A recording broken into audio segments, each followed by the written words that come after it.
नमस्कार दोस्तों, आप देख रहे हैं सोर्स न्यूज और मेरा नाम है सत्य। आज हम ऐसे विषय पर चर्चा करने वाले हैं जिसने देश दुनिया में तहलका मचा के रखा है। Gaming apps. गेमिंग ऐप्स जिसने एक बहुत बड़ा मार्केट तैयार कर लिया था और बहुत से युवाओं को अपनी जाल में फंसा के रखा हुआ। तो गेमिंग ऐप्स क्या है और गेमिंग ऐप्स को क्यों बंद करना पड़ा, सरकार को ऐसा कदम क्यों उठाना पड़ा, आज हम कुछ विशेष बिंदुओं पर चर्चा करेंगे, जिसमें हम सबसे पहले जानेंगे कि क्या अब ऑनलाइन गेमिंग नहीं होगी।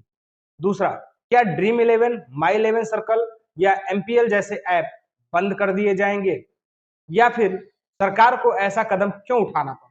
आखिर क्या मजबूरी रही होगी या ऐसा क्या रहा होगा कि सरकार इस ऐप के माध्यम से इतना टैक्स पाने के बाद भी सरकार इस गेमिंग ऐप को बंद करने जा रही है या इस पे कुछ नियम कानून लगाने जा रही है। तो चलिए एक एक विषयों पर चर्चा करते हैं और हम जानते हैं।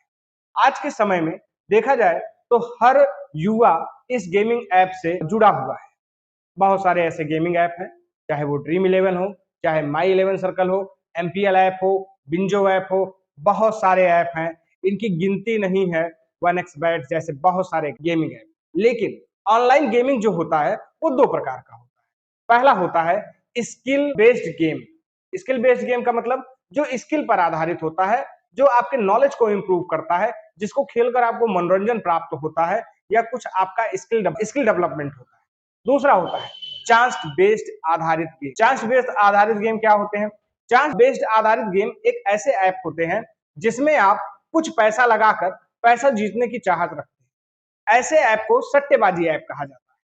तो चलिए समझते हैं कि क्या है ये सारी प्रक्रिया और सरकार को ऐसा क्यों करना पड़ रहा है। पहला पॉइंट आता है, क्या गेमिंग ऐप्स बंद कर दिए जाएंगे? तो मेरे विचार से शायद नहीं, क्योंकि बहुत सारे ऐसे गेमिंग ऐप हैं जो अपने आप को स्किल बेस्ड आधारित गेमिंग ऐप मानते हैं। वो अपने आप को चांस बेस्ड आधारित गेमिंग ऐप नहीं मानते हैं, वो अपने आप को सट्टेबाजी ऐप नहीं मानते।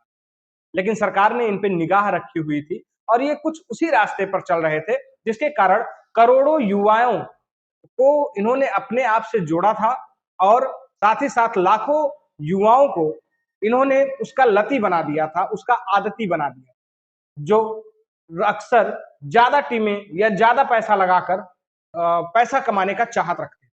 मानसिक रूप से साथ ही साथ आर्थिक और वित्तीय नुकसान जो होता था वो इन्हीं गेमिंग ऐप्स की वजह से होता था। कहा जाए कि एक वर्ग ऐसा भी था जो इन्हीं गेमिंग ऐप्स में या इन्हीं गेमिंग ऐप्स के माध्यम से अपने आप को फंसा के रखता था, इंतजार में रहता था कि कब ये गेमिंग ऐप एक्टिव हो और कब हम इस पे काम करें।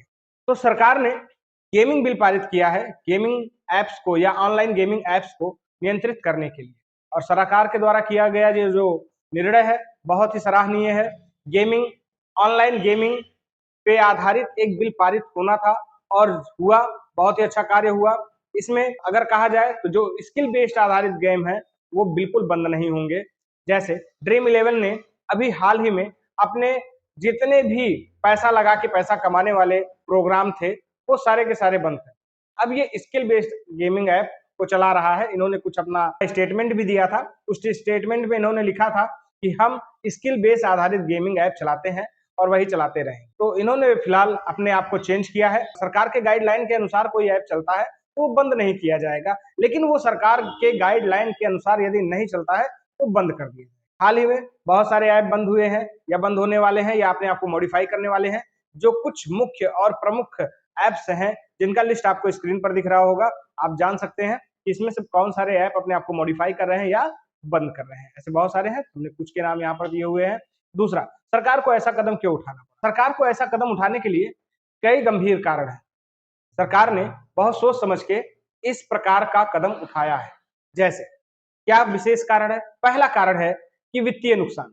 लोगों का बहुत ज्यादा पैसा इसमें फंस जाता है और लोग लालच में आकर अपने बचत खाते से लोन लेकर या फिर कहा जाए अपनी संपत्ति को गिरवी रख के इस गेमिंग ऐप में पैसा लगा देते थे और वो फंस जाते। दूसरा कारण यह है, एक वर्ग ऐसा था जो इससे मानसिक रूप से ग्रस्त हो चुका था और वो तनावपूर्ण जिंदगी जी रहा, जिसमें उसको डिप्रेशन, चिड़चिड़ापन, ये सब बहुत सारी समस्याएं थी और वो कहीं ना कहीं इसमें पैसा लगा के फंस जाता था। और ऐसा होता क्यों था? ऐसा इसलिए होता था क्योंकि वो पैसा लगाने पर ये सोचता था कहीं मेरा पैसा चला ना जाए। एक तो जीतने का डर, दूसरा हारने का डर, इसी के बीच में वो फंसा रह जाता था युवा और कहा जाए कि वो मानसिक तनाव और डिप्रेशन और चिड़चिड़ेपन का शिकार हो जाता। तीसरा कहा जाए कि इससे सामाजिक इफेक्ट बहुत ज्यादा खराब हो रहा था लोगों का। कैसे खराब हो रहा था? पारिवारिक संबंध लोगों के खराब हो जा रहे थे, दोस्ती के संबंध लोगों के खराब हो जा रहे थे, नए रिश्तों में बहुत ज्यादा समस्या पैदा हो रही थी, क्योंकि लोग सोचते थे कि हम कितना पैसा इसमें लगा दें और अधिक से अधिक पैसा जीत जाए, लेकिन ऐसा संभव नहीं होता था और लोगों का व्यवहार, परिवार सब कुछ टूट जाता था, जिसके कारण सरकार ने एक विशेष और गंभीर कदम उठाया, जो एक सराहनीय। आपने हाल ही में बहुत सारे ऐसे न्यूज पढ़े होंगे, देखे होंगे या सुने होंगे कि गेमिंग एप्स की वजह से बहुत सारे लोगों का बहुत ज्यादा वित्तीय नुकसान हुआ और कई लोगों ने इस वित्तीय नुकसान के कारण अपनी जान दे दी। जैसे हाल ही में पेपर में आपने पढ़ा होगा कि 10 साल के बच्चे ने अपने पिता के फोन से गेमिंग ऐप में 10 लाख रुपए लगा दिए और हार गया। सोचिए, 10 लाख रुपए एक 10 साल के बच्चे ने गेमिंग एप्स में लगा दिए और वो हार गया। इतना ही नहीं, उस हार के बाद उसको इतनी गलानी महसूस हुई कि उसने सुसाइड कर लिया। एक गेमिंग ऐप ने जिंदगी बर्बाद कर दी। ऐसे बहुत सारे न्यूज हैं, ऐसे बहुत सारे खबरें हैं जो आपको देखने को मिल जाती हैं और कुछ खबरें हमारे स्क्रीन पर आपको जो है देखने को मिल जाएगी। तो सरकार ने एक बहुत ही अच्छा फैसला, एक बहुत ही अच्छा निर्णायक फैसला लिया है, जिसका हमें समर्थन करना चाहिए और इस बिल के पारित होने पर यह ध्यान देना चाहिए कि गेम चलाने वाले और गेम खेलने वाले दोनों के लिए यह किस प्रकार से नुकसानदायक। वैसे अब एक बात साफ कह देना चाहता हूं कि पहले जैसी गेमिंग की दुनिया अब बिल्कुल रह नहीं जाएगी। अगर गेमिंग की दुनिया पहले जैसी होती भी है या गेमिंग एप्स मार्केट में चलते भी हैं, तो पहले से ज्यादा कड़े प्रतिबंध से इनको चलाए जाएंगे, नियंत्रित किए जाएंगे और सरकार की निगाह पहले से कहीं ज्यादा अब इन पर रहेगी। तो चलिए देखते हैं कि एक युग खत्म हुआ है तो नए गेमिंग युग का शुरुआत होता है, वो कैसा रहता है। वैसे आपकी इस विषय पर क्या राय है? आपको क्या लगता है कि गेमिंग बिल जरूरी था? कमेंट में बताएं और अपनी जानकारियों को हम तक साझा करें। बने रहें हमारे वीडियो के साथ। मिलते हैं अगले वीडियो में।